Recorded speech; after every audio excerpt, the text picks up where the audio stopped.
Today's show is going to be about the MODWRIGHT LS99 line stage preamplifier. It's a tube preamplifier, and there is something going on between me and tubes lately. Now, over my life as an audiophile, I've lived with tubes, I've lived with solid state, I go back and forth. But lately, I'm more and more drawn in that direction. Which is to say, there's something about the sound of tubes that they add something that solid state doesn't do as much or as well. I admit that. Which is another way of saying, if you are really into or chasing accuracy and neutrality in the sound of your system, maybe the MODWRIGHT LS99 isn't right for you. But I would quickly add, I would add a question. Have you lived with tubes lately? Have you spent any quality time with tubes in your system? Usually the best place to start is in the preamp, right? Because of what they bring to the party, what they bring to the sound of your music. So if you're just saying, I'm in the accuracy group, I'm in the neutrality group, but you haven't really tried the other thing, maybe it isn't exactly what you think it is. It's not about softening the music or blurring it or making it mushy sounding. No, that's not what's going on here. No, that's not it. Anyway, I am truly excited about doing this review. As you can plainly see, it is a two-chassis design. One chassis houses the power supply. The other chassis is the preamp itself. And I will quickly throw in knob feel, those big chunky knobs, solid metal knobs, is fantastic. So the one on the left is the input selector. The one on the right is the volume control.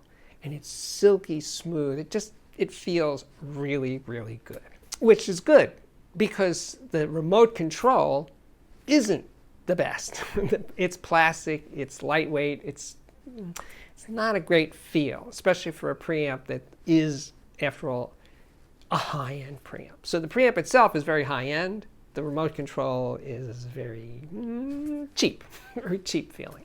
But anyway, that's the biggest negative I'm going to talk about over the course of the review, is that I'm not too crazy about the remote. Okay, so let's make a turn here and look at the backside of the LS99. And you will see it has two sets of XLR inputs, two sets of RCA inputs, and one set for home theater pass-through. And then on the output side, you see two pairs of XLR outputs and two pairs of RCA outputs. So if you're running, multiple subwoofers or bi-amping your system or something, you're covered. As we looked at the back panel, you might have noted that there isn't any digital connectivity because this is, as I stated earlier, a line stage preamp. No built-in DAC, there's no phono section, and there's no headphone output. This is straight analog in, analog out, and that's what you get. Now, MODWRIGHT builds their products in St. Amboy, Washington State. Products are warranted for 5 years. In the USA, there are a number of brick and mortar MODWRIGHT dealers, but if there isn't one near you, you can buy direct from MODWRIGHT. And in the rest of the world, there's distribution throughout Europe and the UK. Most countries have some distribution for MODWRIGHT, so it is available virtually everywhere. Oh, and the price. The price is $6,500, and it is available, the LS99 is available in silver or black finish. So yeah, it is a very expensive preamp, but the flagship model from MODWRIGHT is the LS300. And that one retails for $11,000. And according to MODWRIGHT, the LS99 offers 95% of the performance of the LS300. This is a tube preamplifier, and it uses just 3 tubes. There are two 6922s, those are the output tubes, also known as 6DJ8, and the stock tubes are made by a company called JJ. And then the third tube is a rectifier tube made by Sovtek. It is a 5AR4, and other rectifiers of that general type will work. One of the best things about living with tube electronics is you change the tube, you get a new sound. So as time passes by and you want something new, you're itching for a new sound, new flavor, you take out the 6922s, put in a Muller 6922, you get an entirely different sound for not a lot of money. Point is, the possibilities are limitless. Or you just stick with the stock tube. You know, I think I mentioned earlier that this is a two-chassis design. The power supply itself is housed in a separate chassis, and then the preamp itself. So there's a big, thick cable, but very flexible cable that connects the two chassis together. It's about 1 foot long. This is a fully balanced design. So yes, I did spend a little bit of time comparing its sound running balanced cables with XLR connectors versus unbalanced with the RCA connectors. I can't say I heard much of a difference or any difference at all. But I will say that I prefer the mechanical connection that an XLR cable offers, right? It's a solid click into place connection, and RCA is less secure. You can accidentally pull it out, that sort of thing. So maybe for that reason, you might want to use XLR cables. If or not, it's not that big a deal, is what I'm saying in terms of actual listening time. The rest of the review system consisted of, well, 2 different sets of speakers, the Pure Audio Project Duet 15s, and a speaker that I'm in the process of reviewing right now, the Clayton Shaw Caladan. That's the new speaker from Clayton. It's really good, and they're both open baffle speakers. The electronics, the power amp was usually the Past Labs XA25, and I also used the Linear Tube Audio Ultra Linear, it's 20-watt tube amplifier. And the third amplifier was the new 1st-watt amp, it's the SIT4. Turntable was the Technics SL1200G with a variety of cartridges. Phono preamp was the PowerSound JC3 Plus. The DAC was always and forever the Mola Mola Tembaki. And the sound of this preamp, and my reference preamplifier is the Linear Tube Audio Micro Zodal.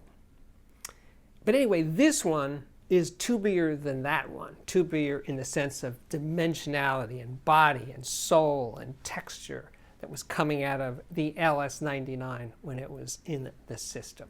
As for where to begin talking about the music that I played over the LS99, I have to start with Tom Waits. I have to start with his record, The Mule Variations. It's something else. It's almost like a field recording. It's one of those you are there kind of experiences. And then there's this one track called What's He Building in There? Which is basically describing some creepy guy down the block who's in this house, and they're questioning, like there's these noises coming out of the house, like scraping, banging, bubbling, gurgling, all kinds of creepy noises that you actually hear in the recording itself.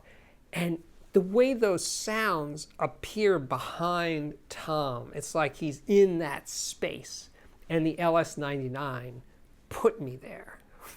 And I had a big fat smile on my face because I thought, it's Tom doing his thing and I'm invited to the party. So that was an amazing way to start really telling you what the sound of this preamp is. It takes you places. It's a time machine.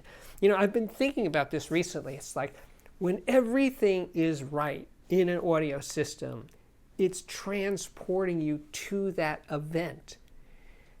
And it is sometimes like you're really there. When you close your eyes, it's like it's really happening. You go along with the illusion. And that happens more, for me, more with tube electronics than solid state.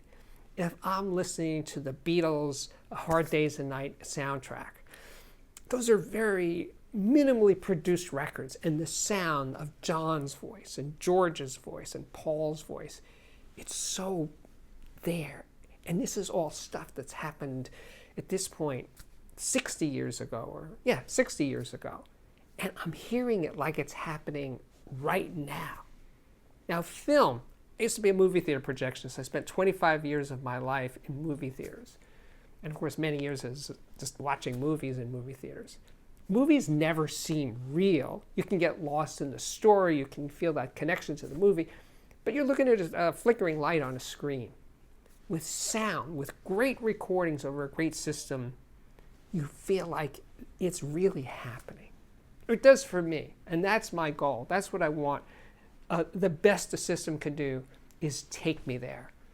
So at this point, I wanted to switch over to my current solid-state reference preamp, the Holo Audio Serene, which is also a fully balanced design. And I'm playing Tom, and I'm playing some other recordings, and it didn't seem, the sound difference was that the solid-state preamp, which I acknowledge would probably be the more accurate one, seemed less open, less spacious, more coming together kind of sound. Tonally, let's say a little more withdrawn sounding, less substance to the sound.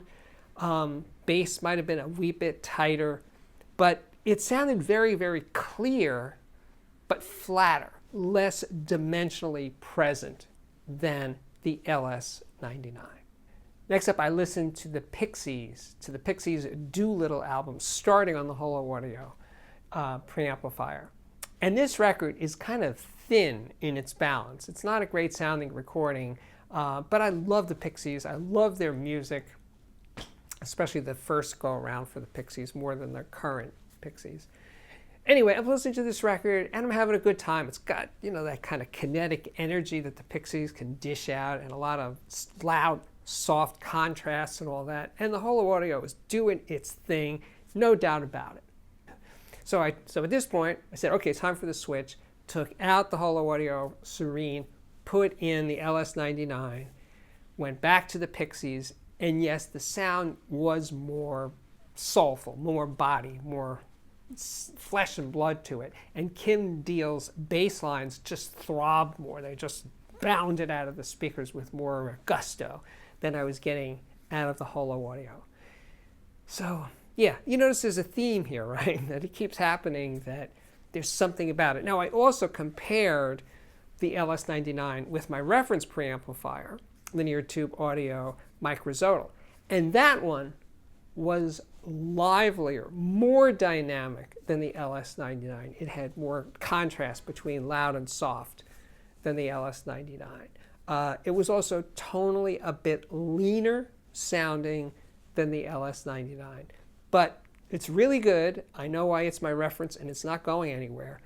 But again, there was something about the LS99 just adding more body to the music. To contrast the Pixies, I went to this one, Close Encounters of the Third Kind. Yes, the score for Steven Spielberg's film. Music by John Williams. And it is big, and it is dynamic as hell, and it is 100% analog as far as I can tell. And you just get that sense of incredible power over the Duet 15s, the Pure Audio Project speakers.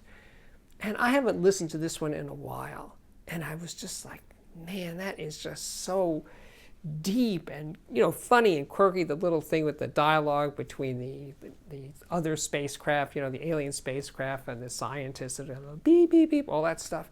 That was just so cool.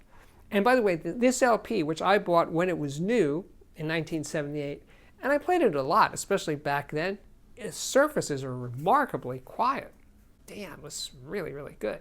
Anyway, the LS99 was just letting this music inhabit my space. So yeah, I close my eyes, I listen, and the music washes over me. And I got nothing to say. I got no critical observations to offer you at this point, other than the sheer joy that I had listening to this music. I think I'm now ready to give you. Now I'm ready to give you. So Steve, what do you really think of the MODWRIGHT LS99 line stage balanced tube preamplifier? Well, here's the thing. As I said up front, this might be the one, or implied it at least, this might be the one to seduce you guys out there who are hardcore accuracy first audiophiles. You just want to hear the truth and nothing but the truth that's in your recordings.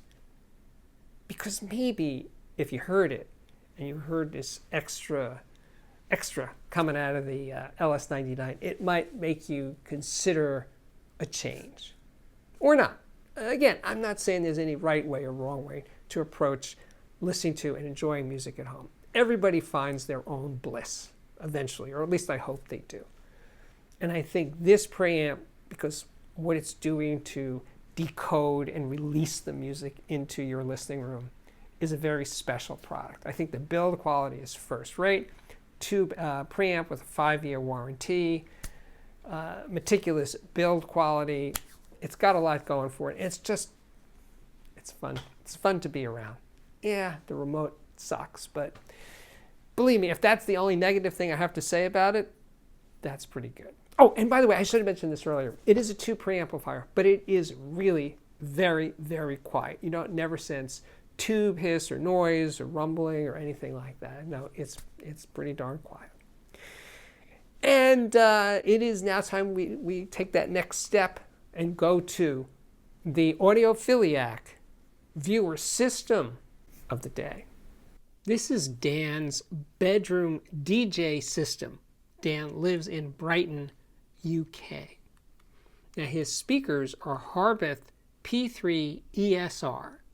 The amp is an Accuphase E212. The turntables, Technics 1210 Mark II. The cartridges, which are used for DJing, they're Audio-Technica ATXP7s. The mixer is Allen & Heath X123. The sub, Monitor Audio ASW100. The center channel speakers are KEF Q100s. The DAC is a Denafrips Aries 2. The streamer Primaire NP5. Thank you, Dan. All right, we are back. My name is Steve Guttenberg. I am the Audiophiliac. Thank you so much for watching this video up to this point. Yeah, we hit 250,000 subscribers. That was a real milestone. I'm still getting off on that, thanks to you guys. And by the way, I don't say it early in this section, but if you like a given video, please give it a thumbs up. The YouTube algorithm thinks that's a big deal. So let's do it for the algorithm. Please subscribe if you have yet to do so. Yeah. and now, yeah, I got to put in a word for the Patreon. If you dig what I'm doing here on the channel with reviews and interviews and audiophiliac viewer systems and my chats with Herb and interviews with Devin Turnbull and John Atkinson and Nelson Pass, please consider supporting this channel with my Patreon. The address is on the screen right now. You can join for a couple of bucks a month, up to $50 or $100 a month. At those top two tiers, you and I will have a conversation every month at the beginning of the month. And I think that's it. I think we've done it. Thank you again for watching. I really and truly do hope to see you back here again very, very soon. Bye-bye.